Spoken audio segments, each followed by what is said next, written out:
Baghdad میں ایک بزرگ تھے تو درزیوں کا کام کرتے تھے. اللہ کے نبی حضرت ادریس علیہ السلام بھی درزیوں کا کام کرتے تھے. خوش ہوئے نا بات سن کے؟ پیشہ کوئی بھی برا نہیں. ایک برا ہے وہ ہے ہاتھ پھیلانا. اس کے علاوہ کوئی پیشہ برا یہ برا نہیں، یہ ہاتھ پھیلانا برا ہے. حضرت شیخ محمد بن حسن کہتے ہیں کہ وہ بزرگ جو تھے نا، امام غزالی نے لکھا ہے، وہ درزیوں کا کام کرتے تھے تو اس زمانے میں نا کھوٹا سکہ بھی کبھی کبھی آ جاتا تھا. کھوٹا سکہ پرانے لوگوں کو تو پتہ ہوگا، چلو نوجوانوں کو بتا دیتا ہوں. چاندی کے سکے ہوتے تھے تو اوپر سے جب وہ گھس جاتا تھا نا نمبر، تو اس کو کہتے تھے اب کھوٹا ہو گیا ہے. کیوں جی بزرگوں ایسے ہی ہے. وہ گھس جاتا تھا تو کہتے تھے سکہ، وہ چلتا نہیں تھا کہیں بھی. تو وہ بابا جی کی دکان مشہور ہو گئی تھی کہ وہاں کھوٹے سکے بھی چل جاتے. لوگ دے آتے تھے کھوٹے سکے، بہت سارے لوگ دے دیتے، بابا جی چپ کر کے قبول کر لیتے. مشہور ہو گیا، جو بھی جاتا کھوٹے سکے دے آتا، بابا جی قبول کر لیتے. پھر شام کو نہ گھوڑے پہ بیٹھ کے جاتے اور دریا میں بہا. ایک دن کچھ بندے کھوٹے سکے لے کے آ گئے تو بابا جی ابھی مصلے پہ تھے، نماز پڑھ رہے تھے. تو بیٹے نے کپڑے دیے تو کھوٹے سکے وصول کی. تو وہ کھوٹے سکے دینے والا شخص کھوٹے سکے دے رہا تھا تو وہ بچہ کہنے لگا تم نے بڑی عرصہ بیوقوف بنایا میرے ابا کو، کھوٹے سکے دے لے جاؤ. کہنے لگا تمہیں واقعی نہیں پتہ چلتا کھوٹے ہیں؟ کہا ابا جی کا نہیں مجھے پتا، پر مجھے تو پتہ ہے نا. اور میرا ابا شام کو کھول کر دیکھتا ہے تو پھر جو کھوٹے کھوٹے ہوتے ہیں انہیں دریا میں بہا کے آتا ہے. لے جاؤ اپنے. اتنی دیر میں بزرگ نماز سے فارغ ہوئے، کہنے لگے نہیں نہیں بیٹے رکھ لے، کھوٹے ہی رکھ لے. سننا بات. کہا جناب کیوں؟ فرمانے لگے میں کھوٹے اس لیے رکھ لیتا ہوں کہ لوگوں نے پیسوں میں ملا کے دوسروں کو بھی تو دینے ہیں نا. تو میں چاہتا ہوں چلو باقی لوگ نقصان سے بچ جائیں، ہمارا تو گزارا ہو ہی رہا ہے. باقی لوگ نقصان سے بچ جائیں. اور فرمایا پھر میں شام کو جا کے دریا میں ڈال کے آتا ہوں کہ کہیں میری اولاد بھی ان کو آگے نہ چلا دے. میں چاہتا ہوں کہ اور لوگ اس کام سے بچ جائے. درویش کہتے ہیں کہ جب اس بابے کا آخری وقت آیا نا تو جو اس نے جملہ کہا میرا کلیجہ پھٹ گیا. آخری وقت جو اس نے دعا مانگی تو فرماتے میرے اندر وجد اور کیف کی صورت پیدا ہو گئی. فرماتے ان بزرگوں نے اپنے آخری وقت دعا مانگی، اے اللہ میں نے ساری زندگی کھوٹے سکے قبول کیے تاکہ تیرے بندے شر سے بچ جائیں، تو یا اللہ تو بھی اس کھوٹے سکے کو قبول فرما. اللہ میں نے کھوٹے سکے قبول کیے، کھوٹے، تاکہ تیرے بندے تکلیف سے بچ جائیں. تو مالک میں بھی کھوٹا ہی ہوں، اللہ تو بھی اس کھوٹے کو قبول فرما لے. اور یہ دعا مانگ کے نا تو کبھی روتے کبھی ہنستے. لوگوں نے کہا کیا ہوا؟ کہتے ہیں لگتا ہے رب نے کھوٹا سکہ قبول فرما لیا. لگتا ہے کہ اللہ نے کھوٹا سکہ قبول. لوگوں کو تکلیف سے بچائیں. ہمارا وجود یارو مطلب کیا ہو جائے گا 2 منٹ کے لیے سمجھ لے کیا ہو جائے. یعنی اگر آپ بڑے غصے سے باہر آئے اور پاپڑ بیچنے والے پہ آپ نے غصہ نکال لیا سارا، میں رات کی ڈیوٹی کر کے آیا ہوں تھکا ہوا ہوں اور تو پاپڑ بیچنے آ گیا، تم لوگ بڑے نالائق ہو بدتمیز ہو. آپ نے یہ سخت جملے کہہ دیے، چپ کر کے وہ آدمی معذرت کر کے گزر گیا. وہ تو سارا دن پریشان رہے گا نا کہ میری غریبی کا مذاق ہو رہا ہے. مطلب ہو کیا گیا؟ ہوا کیا اگر اس نے کوئی بات کر لی؟ ہم نے ارادہ کرنا ہے کہ ہم نے آسانیاں دینے کی کوشش کرنی، ہم نے لوگوں کو تکلیف نہیں دینی، ہم نے کسی کو آزمائش میں مبتلا نہیں کرنا، ہم نے کوئی ایسا کام نہیں کرنا جس کی وجہ سے لوگ سمجھیں کہ یہ آدمی بوجھ بن گیا. کبھی بوجھ نہ بنے. یارو معراج کی بات کرنے کا تو اب وقت آیا ہے، اس لیے کہ معراج کا سارا واقعہ تو مسجد اقصیٰ کے گرد گھومتا ہے. سبحان الذی اسریٰ بعبدہ لیلا من المسجد الحرام الی المسجد الاقصیٰ. حضور نے معراج کی رات مسجد اقصیٰ میں نماز پڑھائی تھی. اور ایک بار پھر سے طیبہ سے فلسطین میں آ، راستہ دیکھتی ہے پھر مسجد اقصیٰ تیرا. ایک بار حضور گئے تھے مکے سے مسجد اقصیٰ، اور پھر حضور فرماتے ہیں جب میں واپس گیا نا تو کفار نے جو کہ مسجد اقصیٰ دیکھی ہوئی تھی تو مجھ سے پوچھنا شروع کر دیا کہ مسجد اقصیٰ کی کھڑکیاں کتنی ہیں، دروازے کتنے ہیں، پلر کتنے ہیں. جب انہوں نے سوال جواب کیے تو حضور فرماتے ہیں کہ رب کریم نے مسجد اقصیٰ کو اٹھا کے میرے سامنے رکھ دیا. میں دیکھتا جاتا تھا، بتاتا جاتا تھا، کہہ لوں بات کر لوں. ایک دفعہ حضور مکے سے مسجد اقصی آئے اور ایک دفعہ مسجد اقصی میرے نبی کی زیارت کے لیے مکے گئی، حضور کی زیارت کے لیے مکہ شریف گئی۔ او میرے نبی تو صرف کسی چیز کی طرف ایک دفعہ دیکھ لیں تو وہ رحمت کے پھول کھلتے ہیں۔ مسجد اقصی کی طرف منہ کر کے 17 مہینے میرے نبی نے نماز پڑھی ہے۔ مسلمانوں پتہ ہی کوئی نہیں، ہماری خبریں ہی اور ہیں، ہمارا درد ہی اور ہے، ہمیں پتہ ہی نہیں بم کہاں برس رہے ہیں، ہمیں یہ خبر ہی نہیں۔ اور میں اس دور میں تقریریں کر رہا ہوں جہاں سوتوں کو جگانا نہیں پڑتا، جاگتوں کو جگانا پڑتا ہے۔ سیانے لوگوں کو سمجھانا ہمارے ذمہ لگ گیا، کیا کریں؟ اس قوم کو سکھانا پڑتا ہے جسے پتہ سارا ہے، لیکن جان بوجھ کے آنکھیں ہماری بند ہیں۔ یہ مولوی کو بات کرتا تو لوگ کہتے دیکھو مولوی گالی دیتا ہے، لیکن اگر قائد اعظم محمد علی جناح کہے کہ اسرائیل امریکہ کی ناجائز اولاد ہے تو پھر تو تمہیں ہضم کر لینا چاہیے نا، پھر تو لبرل کو بھی ہضم ہونا چاہیے نا کہ قائد اعظم نے کہا ہے، اور اس ناجائز بچے کو تم نے اتنی طاقتیں دے دی کہ وہ مسلمانوں کے قبلہ اول میں نماز پڑھنے والوں کو بھی نہ بخشے۔ کہاں گئی تمہاری وہ انسانی حقوق کی بڑی بڑی تنظیمیں، کدھر گئی؟ اور میرا پاکستانی میڈیا سے بھی سوال ہے، چند دن پہلے سیالکوٹ میں ایک واقعہ ہوا، ناانصافی ہو گئی جی، ناانصافی ہو گئی جی ایک بی بی کے ساتھ۔ ہر بندے نے شور مچایا، بڑے بڑے طوفان اٹھتے ہیں، کیوں ہوا جی کیوں ہوا؟ تو مسجد اقصی کی توہین ہو گئی تو پھر طوفان کیوں نہیں اٹھا؟ ٹاک شو کیوں نہیں ہوئے؟ بحثیں کیوں نہیں ہوئی؟ میں اس موم بتی مافیا کا کیا کروں؟ ان لبرل لوگوں کا کیا کروں؟ ان کے سپورٹروں ووٹروں کا کیا کروں؟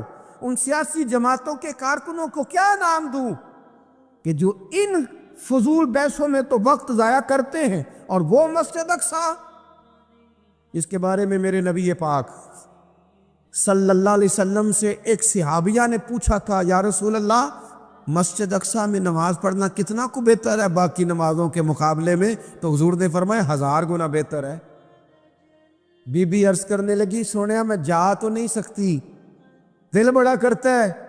حضور نے فرمایا جا نہیں سکتی تو وہاں تیل ہی بھجوا دے، جس میں حاضری لگوانے کی حضور بات کریں جس مسجد میں۔ اور نبی پاک علیہ السلام نے فرمایا خاص کر کے سفر کرنا ہوا تو 3 مسجدوں کے لیے کرنا، ایک مسجد حرام بیت اللہ کے لیے، ایک مسجد نبی کے لیے، اور تیسرا مسجد اقصی کی۔ ایک بات بڑی ضروری ہے، وہ میں نے آپ سے ضرور کرنی ہے۔ ایک آیت ہے قرآن پاک کی سورۃ بقرہ پہلا سپارہ آیت نمبر 120۔ اللہ تعالیٰ نے ایک حد بیان کر دی، فرمایا وَلَن تَرْضَىٰ عَنْكَ الْيَهُودُ وَلَا النَّصَارَىٰ حَتَّىٰ تَتَّبِعَ مِلَّتَهُمْ۔ فرمایا یہ یہودی اور عیسائی تم سے ہرگز راضی نہیں ہوں گے۔ یہ قرآن ہے، اور سادہ ترجمہ تفسیر کی بھی ضرورت نہیں۔ یہ معاہدے کر لیں، محبت کے وعدے کر لیں، یہ تم سے راضی نہیں ہوں گے۔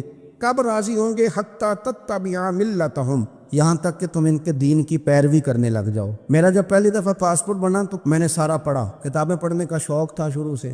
اس کے ہر صفحے پہ لکھا ہے کہ سوائے اسرائیل کے، یعنی آپ پوری دنیا میں یہ سبز ہلالی پاسپورٹ لے کے جا سکتے ہیں، خبردار اسرائیل آپ یہ پاسپورٹ لے کے نہیں جا سکتے۔ یعنی اتنی نفرت کسی ملک سے کہ اس پر لکھ کے چھاپ دیا ہر صفحے پر کہ یہ پاسپورٹ سوائے اسرائیل کے ہر ملک کے لیے کارآمد ہے۔ میرا سوال ہے عرب کے ان لیڈروں سے جنہوں نے اسرائیل کے ساتھ معاہدہ کیا، مجھے بتاؤ تمہیں فلسطین کی بیٹیاں بھول گئی نا ساری کی ساری؟ تمہیں وہ ماں بھول گئی نا جو مسجد اقصی کے دروازے پہ کھڑی ہو کے چیخیں مارتی تھی اور کہتی تھی کوئی علی کو خبر کرو کہ میری بچیاں قید میں ہیں؟ اور بھول گئی؟ تمہیں وہ بہن بھول گئی نا جس پر شراب کی بوتل انڈیڑتے تھے اسرائیل کے فوجی؟ وہ آپ کو ابھی بھی ویڈیو مل جائے گی، وہ انڈیلتے تھے شراب کی بوتلوں سے، پکڑتے تھے، دست درازی کرتے تھے، اور وہ بیٹی کہتی تھی یا رحمت للعالم۔ بھول گیا تمہیں وہ سارا کچھ؟ تم نے 1 منٹ لگایا اور تم معاہدہ کس سے کروا رہے ہو؟ امریکہ کے صدر سے؟ اتنا ظلم کیا تم نے، اتنا قاتل کے ساتھ معاہدہ؟ کیا سمجھتے ہو فلسطین والوں کا کوئی والی وارث نہیں؟ سنو، میرے رسول کریم صلی اللہ علیہ وسلم نے فرمایا میرا کوئی مالدار امتی دنیا سے چلا جائے، پیسے جائیدادیں چھوڑ کے جائے تو اس کی اولاد میں بانٹ دینا، لیکن اگر اس کے ذمہ قرضہ ہو تو میرے پاس آ جانا، میں اپنے امتی کا قرض ادا کروں گا۔ جس کا کوئی وارث نہیں ہوتا مدینے والا اس کا وارث ہوتا ہے، میں قرض دوں گا اپنے امتی کا۔ کیا سمجھتے ہو فلسطینی لاوارث ہے؟ صبح قیامت نبی پاک تم سے سوال کریں گے، تمہیں اللہ کے حضور حاضری دینی ہے، کیوں نہیں صلح کرتا اسرائیل فلسطین کے ساتھ؟ لبنان کے ساتھ دوستی کیوں نہیں کرتا؟ شام سارا کٹ گیا اسرائیل کی وجہ سے، راج تمہیں خیال آیا ان کے ساتھ معاہدہ کرنے کا؟ ہمیں سبق پڑھاتے ہو خدا سے ڈرو۔ اور پھر اقبال کہتے ہیں مسلمانوں سے مایوس نہ ہونا، حکمرانوں سے زیادہ امیدیں بھی نہ لگانا۔ وہ جو چھوٹے چھوٹے لوگ نکلے تھے نا صحرا سے، بظاہر غریب تھے، بظاہر ان کے پاس مال نہیں تھا، وہ خالد بن ولید جیسے، وہ سعد بن ابی وقاص جیسے، بظاہر ان کے پاس زیادہ اسلحہ نہیں تھا۔ اقبال کہنے لگے مایوس نہ ہونا، یہ نہیں کہنا بن کچھ نہیں سکتا، فرمانے لگے رات میں نے سنا ہے فرشتے آپس میں باتیں کر رہے۔ واہ اقبال، تیرا بھی انداز کتنا نرالا ہے۔ کہنے لگے رات فرشتے آپس میں باتیں کر رہے تھے، میں نے سن لی ہیں۔ بھلا وہ کیا کہہ رہے تھے؟ یہ سارے لوگ نا خالد بن ولید، سعد بن ابی وقاص، یہ صحرا کے رہنے والے تھے، اور اس وقت کی سب سے سپر پاور روما کہلاتی، الٹ پلٹ کے رکھ دی ساری رومی سلطنت۔ تو اقبال کہنے لگے رات فرشتے آپس میں باتیں کر رہے تھے کہ سنا ہے پاکستان کے، ہندوستان کے مسلمان جوان مایوس ہو گئے۔ کہنے لگا نہ مایوس ہونا، نکل کے صحرا سے، جس نے روما کی سلطنت کو الٹ دیا تھا، نکل کے صحرا سے۔ گرمی دیکھو اس شعر کی، ولولہ دیکھو اس مرد کا جو مصور پاکستان ہے، نکل کے صحرا سے جس نے روما کی سلطنت کو الٹ دیا تھا، سنا ہے میں نے یہ قدسیوں سے، وہ شیر پھر ہوشیار ہوگا۔ وہ کل باتیں کر رہے تھے کہ بہت سارے ان میں سے پھر جاگ گئے اور بڑی جلدی وہ بلاک بنائیں گے۔ سنا ہے میں نے یہ قدسیوں سے کہ وہ شیر پھر ہوشیار ہوگا، وہ آئے گا میدان میں، نکلے گا۔ لوگ بیچارے عقیدتوں اور محبتوں کا خراج دیتے رہیں گے، لیکن وہ حصل ما فی الصدور، جب قیامت میں پردہ کھلے گا، وہ قیامت میں پردہ کھلے گا۔ میں نے کہا تھا کچھ جمعے پہلے، پھر بات دہراتا ہوں، ایک درویش شخص ہیں، وہ کہتے ہیں میں زندگی میں کبھی نہیں کام پا، پر ایک طوائف مجھ پہ راشا طاری کر گئی۔ طوائف کہتے ہیں میں نے جبہ کبہ پہنا تھا، طوائف میرے پاس سے گزر رہی تھی، تو میں نے اس کو کہا کہ بچے باز آ جاؤ، اللہ اللہ کیا کر، چھوڑ دے۔ تو اس نے نقاب آگے کر لیا، کہنے لگی بابا میں تو آپ کی بات پر عمل کروں گی، پر ایک جملہ کہنے کی اجازت ہے؟ تو میں نے کہا بیٹی کہہ لو۔ تو کہنے لگی بابا میں تو جو نظر آ رہی ہوں نا وہی ہوں، جو نظر آتی ہے وہی کہلاتی ہوں، تو بتا تو جو کہلاتا ہے وہ جو نظر آتا ہے وہی کہلاتا ہے کہ کچھ اور بھی ہے؟ تو کہلاتا کچھ ہے اور بنا ہوا ہے کچھ اور، تو بھی دیکھ کے تو وہی ہے جو تو کہلاتا ہے۔ کیا حساب نہیں دینا لوگوں نے؟ باہر نہیں آئیں گی یہ ساری چیزیں؟ اتنا بڑا دھوکہ، اور کوئی چیز نہیں ملی استعمال کرنے کو۔ جب الیکشن آیا تو اسلام زندہ باد، جب الیکشن آیا تو اسلام زندہ باد، اور اس کے نام پہ ووٹ اور اس کے نام پہ سارا کچھ۔ اور جب تھوڑا سا اللہ تعالیٰ خیر فرمائے حالات بدل گئے، 2-3 سیٹیں مل گئیں، تو پھر کسی بھی حکومت کے پاس جا کے 2 وزارتیں لے لی۔ میرے پاس بھی لوگ آتے رہتے ہیں، ہماری قوم کو سب کو سیاستدان بنا دیا گیا ہے، اس طرح سیاستدان کا کوئی پتہ نہیں نا کس پارٹی کا ہے، اس طرح عوام کا بھی اب یہ سارا نفاق ان لوگوں نے برپا کیا ہے، یہ ان لوگوں نے لوگوں میں بات اچھالی ہے، لوگ بھی اس کو بھی کہہ دیتے ہیں تیرے ساتھ ہیں، اس کو بھی کہہ دیتے ہیں، کیا کریں ان کے شر سے بچنے کے لیے ایسا کرتے، ورنہ شر پھیلاتے ہیں۔ ایک صاحب میرے پاس آ گئے، اب جب آپ کے پاس کوئی شخص آتا ہے تو آپ دروازہ تھوڑی بند کر سکتے ہیں، آ گئے ملنے کے لیے، انہوں نے آ کے نہ موبائل نکالا، کہنے لگے 100 سے زیادہ تقریریں ہیں آپ کی تقریر سنے بغیر میں سوتا نہیں، آئے سیاسی مقصد کے لیے، میں آپ کی تقریر سنتا ہوں۔ میں نے کہا اللہ آپ کو جزائے خیر دے، مجھے تو پوری دنیا سے لوگ کہتے ہیں تقریر سنتا ہوں، چلے مہربانی ہے، مجھے تب فائدہ جب کوئی تقریر سن کے اثر بھی کرے، تو چلے خیر آپ کہہ رہے تو اچھی بات ہے۔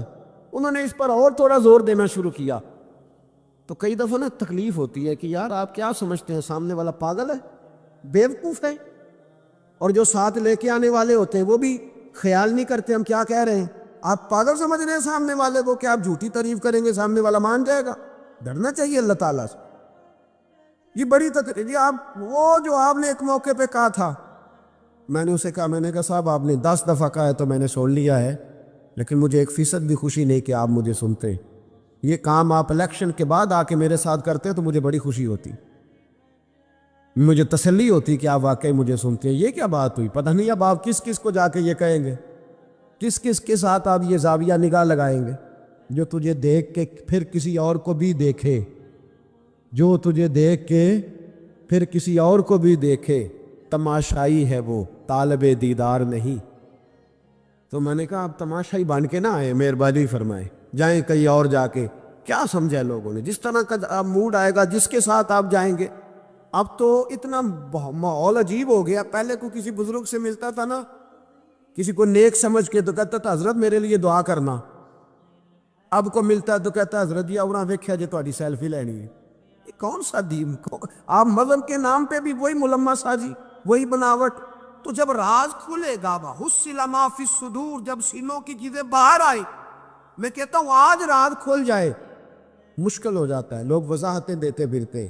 جب قیامت میں راز کھلیں گے، سب سے پہلے دیندار شخص کو دیکھنا چاہیے۔ میرے نبی پاک علیہ السلام نے فرمایا سب سے پہلے جہنم میں ریاکار عالم دین کو ڈالا جائے گا۔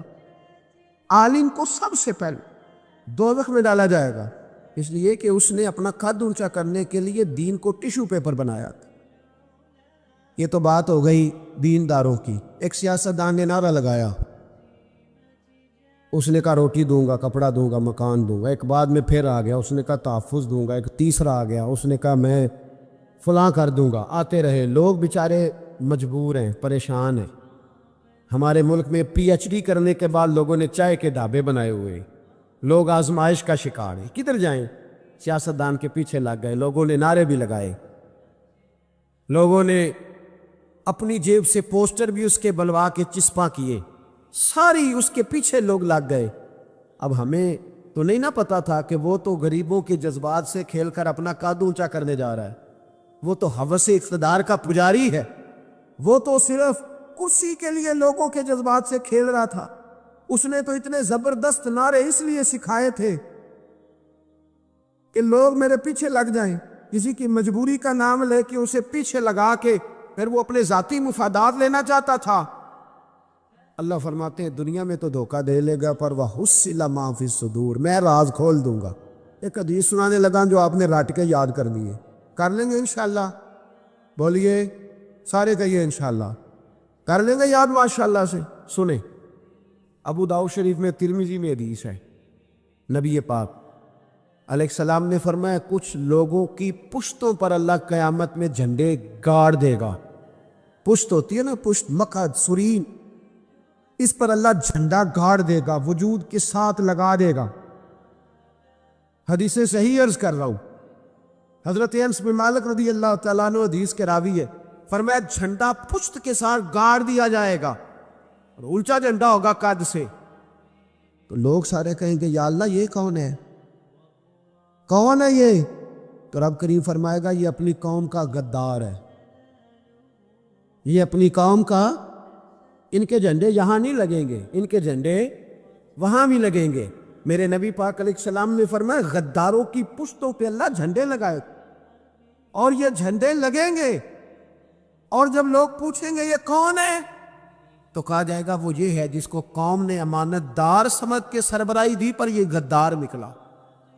قوم نے اعتماد کیا، امانت دار سمجھ کر یہ غدار نکلا۔ یاد رکھنا تمہارے جھنڈے لگیں گے، آج تمہاری گاڑیوں پہ سرکاری جھنڈے ہیں، آج تمہاری بڑوں تجاروں پر سرکاری جھنڈا ہے، قیامت میں تمہاری پشت پر غداری کا جھنڈا ہوگا، غداری کا۔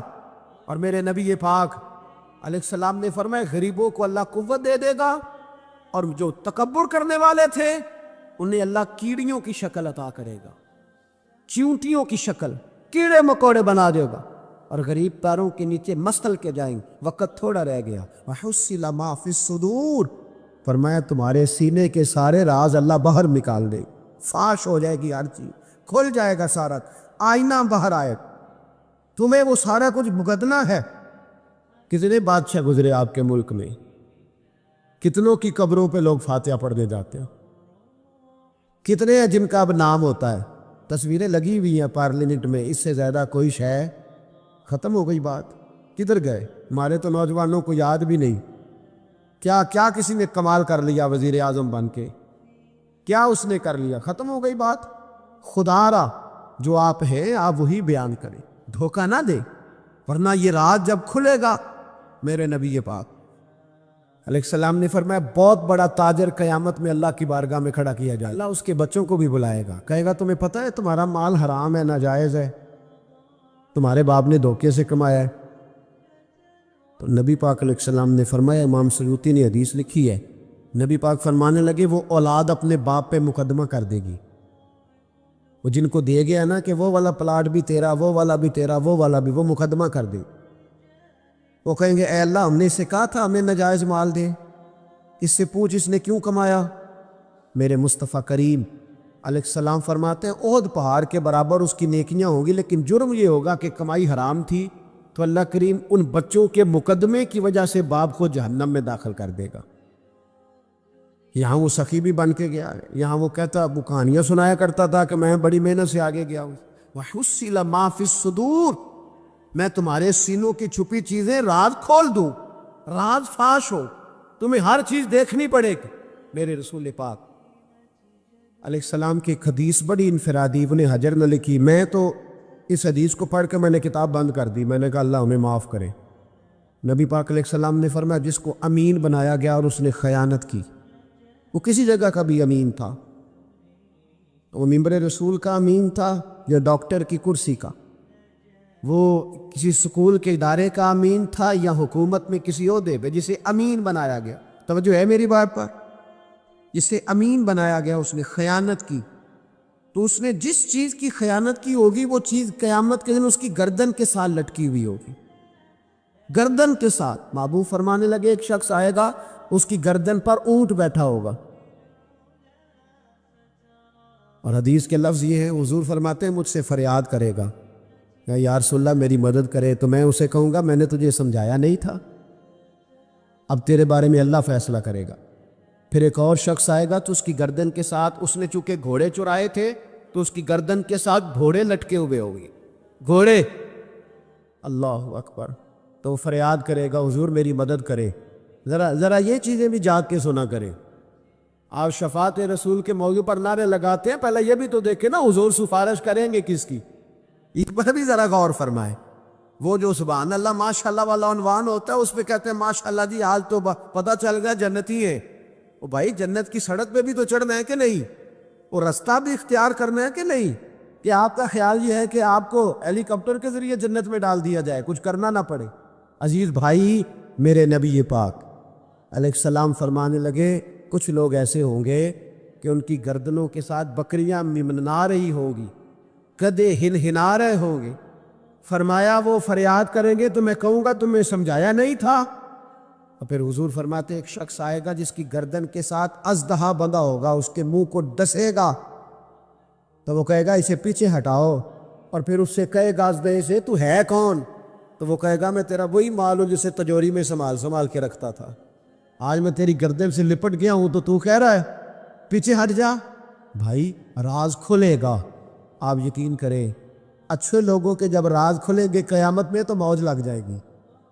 راز صرف بروں کے نہیں کھلیں گے، اچھے لوگوں کے بھی راز ہے، توجہ ہے میری بات پر۔ حضرت اویس کرنی بھی آئیں گے جو ساری زندگی راز میں رہے، تو میرے نبی پاک فرماتے اس شخص نے مکان نہیں بنایا، گھر نہیں بنایا، لیکن جناب اویس کرنی جب جنت میں داخل ہوں گے تو اللہ 70,000 فرشتوں کا جلوس انہیں عطا فرمائے گا، اللہ انہیں 70,000 فرشتوں کا جلوس دے گا، اس جلوس میں وہ جنت میں جائیں گے، ان لوگوں کو اللہ شانے دے گا، اور میں راز کھلے گا، راز۔ قیامت کے دن کچھ لوگ ان کے چہرے 14ویں کے چاند کی طرح چمکیں گے، اور انبیاء اور علماء ان کو دیکھ کر رشک کریں گے، کون ہے؟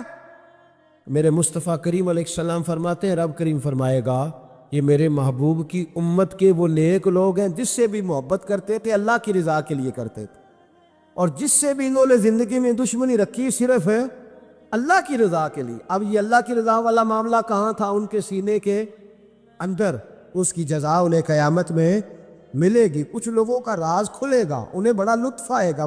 جوانوں، سادہ زندگی آسان ہوتی ہے، یہ جو زیب و زینت والی زندگی ہے یہ مشکل بڑی ہے۔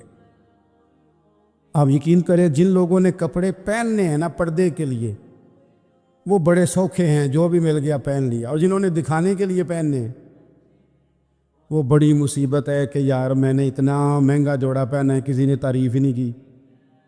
کوئی تعریف کر دے تو پھر کہتے ہیں دیکھا نا آنکھیں چندھیا گئی نا دیکھ کے, اور نہ کرے تو کہتے ہیں جل ہی گیا ہے پورا, ایک جملہ نہیں بول سکا. چونکہ مزاج ہے نا, یہاں جو آدمی کھیت سے اٹھ کے آیا نا چارہ کاٹتا, تو اس کو جہاں بھی موقع ملے گا اس نے بیٹھ جانا ہے, جمعہ پڑھنا نکل جانے. اور جس بچے نے 4-5 ہزار بالوں والوں کو دیا نا سیدھے کر دے ذرا میرے, وہ بڑا پریشان ہے کہ میں نے اتنی محنت کی ہے کسی بندے نے دیکھا بھی نہیں. سادہ زندگی آسان ہوتی ہے, بندہ سوکھا رہتا ہے. اور جو تکلفات والی زندگی ہے, لوگ تعریف کریں, لوگوں سے کچھ, وہ مشکل ہے. حضرت مولا علی اتنی حکمت, اتنی دلیری, اتنے بڑے آدمی, لیکن ایک دن نا نبی پاک صلی اللہ تعالیٰ علیہ وسلم کو پتہ چلا کہ حضرت فاطمہ زہرا میں اور جناب علی میں کسی بات میں رائے کا اختلاف ہوا ہے. تو حضرت علی ناراض ہو کے چلے گئے, حضور ڈھونڈنے نکلے, یہ بخاری میں موجود ہے.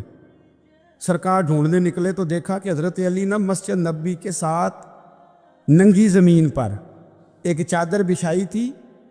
تو وہ جب سوئے حضرت علی تو آپ نے کروٹیں بدلی تو چادر بھی تھوڑی سی رک گئی, تو سارے کپڑوں کو مٹی لگی ہوئی ہے, اور آرام سے حضرت مولا علی شیر خدا آرام کر رہے ہیں. میں جوانوں آپ سے کہتا ہوں یہ زندگی سوکھی ہوتی ہے. میں نے کھیت کی وٹ پہ, بننے پہ, کھیت کے کنارے پہ کسان سوتے ہوئے دیکھے ہیں, اور میں نے 1.5 کروڑ کی گاڑی میں نفسیات کے ڈاکٹر کے پاس بیٹھا وہ شخص دیکھا ہے جو کہتا ہے پتہ نہیں کیا بات ہے, نیند کیوں نہیں آتی. وہ زندگی آسان ہے, اس میں تھکاوٹ ہوئی ہے, بندہ سو گیا جہاں جگہ میں نہیں, سو گیا اور کچھ تڑپ رہا ہے کیونکہ وہ عادی ہو گیا ہے, یہ 2 منٹ کے لیے بند ہو گیا ایسی, تو وہ گیا. حضرت علی وہاں آرام سے, سارے کپڑوں کو مٹی لگی ہے. میں مولا کائنات کی بات کر رہا ہوں, میں شیر خدا کی بات کر رہا ہوں, میں اسد اللہ کی بات, امام المشارق والمغارب کی بات کر رہا ہوں. حضرت مولا علی اور زمین پہ, سنگیو زمین پہ آرام سے سو رہے ہیں. میرے محبوب گئے اور جا کے فرمایا یا ابو تراب, او مٹی والے اٹھ جا, کپڑوں کو مٹی لگی تھی نا, مٹی والے اٹھ جا. لفظ کیا, یا ابا تراب, او مٹی والے. حضرت علی کو ساری حیات ظاہرہ جس نے بھی ابو تراب کہا جناب علی بڑے ہی راضی ہوئے, خوش ہوتے تھے, فرماتے تھے یہ مجھے کہو, یہ میرے نبی نے مجھے کہا ہے. اور مٹی والے اٹھ جا. آپ کی زندگی کی جو سادگی ہے, میں آپ سے عرض کروں ہمارے تکلفات ہمارے اپنوں کو بڑا پریشان کرتے. ایک داماد وہ ہوتا ہے جو جہاں بٹھاؤ بیٹھ گیا, تو بوڑھا سسر بھی سکون میں ہے, ساس بھی آرام. اور ایک وہ ہے کہ جو ہر بات میں بگڑتا ہے کہ یہ چادر میرے شایان شان تھی جو بچھائی ہے, تو پتہ نہیں ہے میں کون صاحب ہوتا ہوں, تم نے میری مرضی کے مطابق فلانا کام نہیں کیا. آپ یقین کریں سسر بیچارہ ادھار پکڑتا پھرتا ہے کہ داماد صاحب آ رہے, ہر بات میں رٹا, ہر بات میں جھگڑا. میرے پاس سنگی دور دراز سے آتے ہیں تو میں دیکھتا ہوں کہ اپنا لہجہ ہے, تو کچھ لوگ اتنے میٹھے, اتنے پیار والے آتے ہیں کہ یوں محسوس ہوتا ہے کہ جیسے ان کے لیے آپ کو کوئی تکلف کرنے کی ضرورت نہیں. اور کچھ ایسے ہیں کہ آپ کو سرانے کھڑے ہونا پڑتا ہے کہ جناب کی چائے جلدی لے آئیں. مزاج نازنی پہ بعض چیزیں گراں گزرتی. تو بھائی جب آپ سادہ اور آسان ہو جاتے ہیں تو آپ دوسروں کے لیے بھی دشواری کم پیدا کرتے ہیں. حضرت علی شیر خدا کہتے ہیں بھوک لگ گئی تھی, بھوک بڑی لگ گئی, اور حالات غربت کے تھے, آزمائش تھی. تو فرماتے ہیں کہ میں نے سوچا مزدوری نہ کر لیں. ہم کیا کرتے ہیں, جو زیادہ غریب ہے وہ مانگ لیتا ہے, جو درمیانے طبقہ ہے کا وہ ادھار لے لیتا ہے. حضرت مولا علی نے کیا فرمایا, فرمایا مزدوری نہ کر لیں, چونکہ حالات کچھ اور تھے. حضرت مولا کائنات شیر خدا کرم اللہ تعالیٰ وجہ الکریم فرماتے ہیں یہ سادگی دیکھیں. آپ فرماتے ہیں میں مزدوری ڈھونڈنے نکلا. کیوں نہیں ملتی ہمارے جوانوں کو مزدوری, کیوں کہانیاں سناتے ہیں. حضرت علی کہتے ہیں میں ڈھونڈنے نکلا. ایک عورت کو میں نے دیکھا کہ اس نے کچھ مٹی نکال کے رکھی ہوئی ہے, تو اسے تر کرنا چاہتی ہے. پرانے زمانے میں مٹی میں پانی ڈال کے اسی سے لوگ کام لیتے تھے, اسی سے دیواریں بن جاتی تھی. ہم گھارا کہتے ہیں اپنی زبان میں. تو وہ گھارا بنانا چاہتی ہے لیکن پانی نہیں نکل رہا اس سے نا, اس نے کنویں سے پانی نکالنا, نکل نہیں رہا. تو حضرت مولا علی شیر خدا کرم اللہ تعالیٰ وجہ الکریم فرمانے لگے میں نے اس بی بی سے کہا کہ میں پانی نکال دوں, مزدوری دو گی؟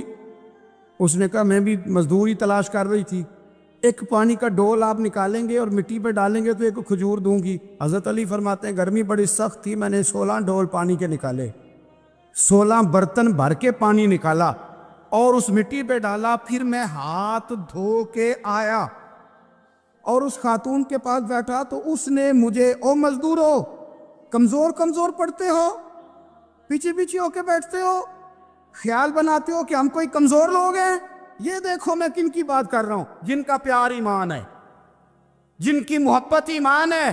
حضرت مولا علی شیر خدا تمہیں سبق دے رہے ہیں کہ حکمت، دانائی، بہادری اور پھر سادگی۔ مجھ سے کئی دفعہ لوگ پوچھتے ہیں آپ کے والد صاحب، تو میں نے کبھی جھجک کے نہیں بتایا، نہیں میرے ابا پروفیسر نہیں تھے، میرے ابا پیر نہیں تھے، میرے والد صاحب جو تھے وہ عالم نہیں تھے، لیکن مجھے فخر ہے جب ان کا انتقال ہوا اور میں انہیں غسل دے رہا تھا تو اس وقت بھی ان کے ہاتھوں پہ چھالے تھے، اس لیے کہ وہ مزدور تھے، وہ محنت کرتے تھے، انہوں نے جیبیں کاٹ کے روٹی نہیں کھائی، انہوں نے ہمیں جو کما کے کھلایا ہے وہ محنت اور مزدوری کا ہے۔ میں ناز سے کہا کرتا ہوں الحمدللہ میں کسان کا بیٹا ہوں، میں اس کا بیٹا ہوں جو دھرتی کا سینہ چیر کے اناج اگاتے تھے۔ اور میں نے دیکھا ہے کہ جب بڑولے میں میری اماں گندم بھرنے لگتی تو میرے والد صاحب فرماتے تیاں تیانیاں دا حصہ بھی کٹ لئی، غریباں دا بھی کٹ لئی، فلاں دا بھی، کہ فلاں آدمی دی گندم عید کی تھوڑی ہوئی ہے، وہ 2 بوریاں ادھر بھی بھیجنی ہے۔ تو وہ جو غریبی کی سخاوت تھی اور وہ جو سادگی کی سخاوت تھی، اس کے اندر جو رانائی تھی اور اس کے اندر جو جذبہ اور شوق تھا، مزدور کا بیٹا پیچھے پیچھے جاتا ہے اور وہ گھبرا کے زندگی گزارتا ہے، تمہیں تو سار اٹھا کے جینا چاہیے۔ اس لیے کہ حضرت مولا علی شیر خدا کہتے ہیں میں مزدوری کر کے کھجوریں کما کے لایا، اور لا کے نہ تو میں نے اکیلے نہیں کھائی وہ، کیونکہ قحط کا دور تھا، حالات اور تھے، فرماتے ہیں لا کے حضور کو پیش کی۔ میں نے کہا حضور یہ کھجوریں ہیں، تو کریم نے پوچھا کہاں سے آئی ہیں؟ میں نے عرض کی حضور بھوک بڑی لگ رہی تھی تو مزدوری کے لیے نکلا، تو ایک عورت نے اپنے مٹی کو پانی لگانا تھا تو میں نے محنت کر کے یہ 16 کھجوریں کھائی ہیں۔ تو کہتے ہیں حضور زمین پہ بیٹھے تھے، مجھے بھی ساتھ بٹھا لیا، کھجوریں ہم نے وہاں رکھ لی، بڑے شوق سے میٹھی میٹھی باتیں بھی ہونے لگی۔ یہ تو جو لوگ روز کھاتے ہیں نا گوشت، وہ تو نخرے کرتے ہیں، کہتے ہیں وہ جناب یہ ذرا یہ چیز مجھے ہضم نہیں ہوتی، کولیسٹرول ہے فلان، پیچھے لے جاؤ پیچھے۔ لیکن کبھی آپ دوپہر کو مزدور کو روٹی کھاتے دیکھیں، اور جس طرح ہاتھ دھوتا ہے اور پونے کو اچار لگ جاتا ہے سارا جو وہ باندھ کے لایا ہوتا ہے، اور لیکن جب وہ کھا کے کھانا اچار کے ساتھ آسمان کی طرف دیکھتا ہے، لفظوں میں نہیں، چونکہ لفظ تاثیر سے بنتے ہیں تلفظ سے نہیں، اہل دل آج بھی ہیں اہل زبان سے آگے، وہ جو لہجے سے رب کا شکر ادا کرتا ہے تو اس کی آنکھوں کی روشنی بتاتی ہے کہ جو اس نے کھایا ہے اس نے رب کا شکر بھی صحیح کر کے ادا کیا ہے، پھر اٹھ کے کام۔ تو حضرت مولا علی شیر خدا کہتے حضور نے مجھے وہیں بٹھا لیا اور رغبت سے کھجوریں کھانے لگے۔ ایسا کوئی محبوب کہیں ہوگا نہ کہیں ہے، دیکھو بیٹھا ہے چٹائی پہ مگر عرش نشی ہے، اور ملتا نہیں کونین کو کیا کیا تیرے در سے، ایک لفظ نہیں ہے جو تیرے لب پہ نہیں ہے۔ اپنی زندگی میں یہ 3 باتیں اپنائیں، ایک تو حکمت کے ساتھ دانائی، مزاج جارحانہ نہ بنائیں، جارحانہ مزاج سے کچھ بیوقوفوں کو تو متاثر کیا جا سکتا ہے، فہم و فراست والے لوگوں کو متاثر نہیں کیا جا سکتا۔ جارحانہ مزاج نہیں، حکمت والا، دانائی والا، معاملہ فہمی والا مزاج بنا۔ اور دوسرا، کمزور نہیں پڑے زندگی میں، اپنے آپ کو خود حوصلہ دیں، اپنے آپ حوصلے میں ہوں گے تو آپ کے ارد گرد لوگ تسلی میں ہوں، آپ اپنے مزاج میں دلیری لائیں۔ اور تیسری بات، زندگی کو سادہ کریں، یہ سادہ ہوگی آپ کے لیے، آپ کے گھر والوں کے لیے، سب کے لیے آسانی ہو۔ جو آدمی گھر جاتا ہے اور مصیبت کھڑی کر دیتا ہے نا میں آ گیا ہوں، تو اس کے گھر والے بھی بڑے پریشان ہیں، اس کے بچے یہ دعا نہیں کرتے ابا جی گھر آئیں، بلکہ یہ دعا کرتے ہیں کہ یہ آئے ہیں تو اللہ جانے کب جائیں گے۔ حضور کو مکہ بھی بڑا ہی پیارا، اس شہر سے بھی رسول کائنات کو بڑی ہی محبت، لیکن پتہ ہے مسلمانوں کو مدینے سے اتنا پیار کیوں ہے؟ یہ محبت ذاتی نہیں، یہ بھی خدائی ہے، یہ نہ اللہ کی دی ہوئی، مالک کی عطا ہے۔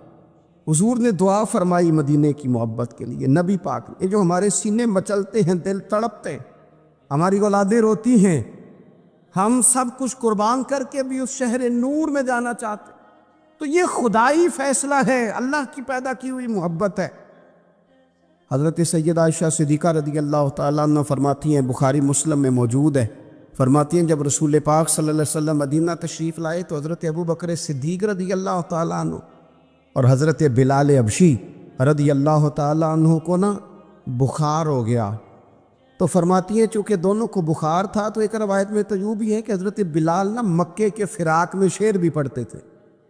انسان اپنے علاقے سے پیار کرتا ہے نا، تو مکہ مکرمہ کے فراق میں، جدائی میں اشعار بھی کہتے تھے۔ حضرت عائشہ صدیقہ رضی اللہ تعالیٰ عنہ کہتی ہیں، ان دونوں کا بخار کا حال مجھے معلوم ہوا تو میں حضور کی بارگاہ میں گئی۔ میں نے عرض کی، یا رسول اللہ صلی اللہ تعالیٰ علیہ وسلم، جناب صدیق اکبر کو بھی بخار ہے، سیدنا بلال حبشی کو بھی۔ میرے دوستو چاہیے تو یہ نا کہ بیماری کی اطلاع ملے تو شفا کی دعا ہو، پر کریم محبوب دلوں کے حال جانتے ہیں نا۔ حضور نے کیا دعا فرمائی، کہا اے اللہ جس طرح ہمیں مکے سے محبت تھی نا، اسی طرح ہمیں مدینے کی محبت دے دے، بلکہ ہمارے دلوں میں مدینے کی محبت مکے سے بھی زیادہ فرما دے۔ یہ دعا حضور نے مانگی تو مومنوں کے دلوں میں پیار ہے مدینے کا، یہ نبی پاک نے مانگا اللہ سے، دلوں میں پیار ہے، دل کھچے چلے جاتے ہیں، کھچے چلے جاتے ہیں، جنہوں ویک کے ٹھر دیاں اکھیاں نے، جنہوں ویک کے ٹھر دا سینہ ہے، ربا تیری ساری خدائی ہے پر ایک کی تے شہر مدینہ ہے۔ ربا تیری ساری خدائی چ ایک کی تے شہر مدینہ ہے، تیری ساری خدائی چ ایک کی تے شہر، جنہوں ویک کے ٹھر دیاں اکھیاں نے، جنہوں ویک کے ٹھر دا سینہ ہے، ربا تیری ساری خدائی ایک کی تے شہر مدینہ ہے۔ رسول پاک صلی اللہ علیہ وسلم نے دعا فرمائی، اللہ ہمارے دلوں میں مدینے کی محبت پیدا فرما دے، اور پھر فرمائے اے اللہ مدینے کو صحت مند شہر بنا دے، اور فرمائے اس بخار کو نا یہاں سے منتقل کر دے، جوفا کی طرف بھیج دے، اس بخار کو نکال دے، اس کو صحت مند۔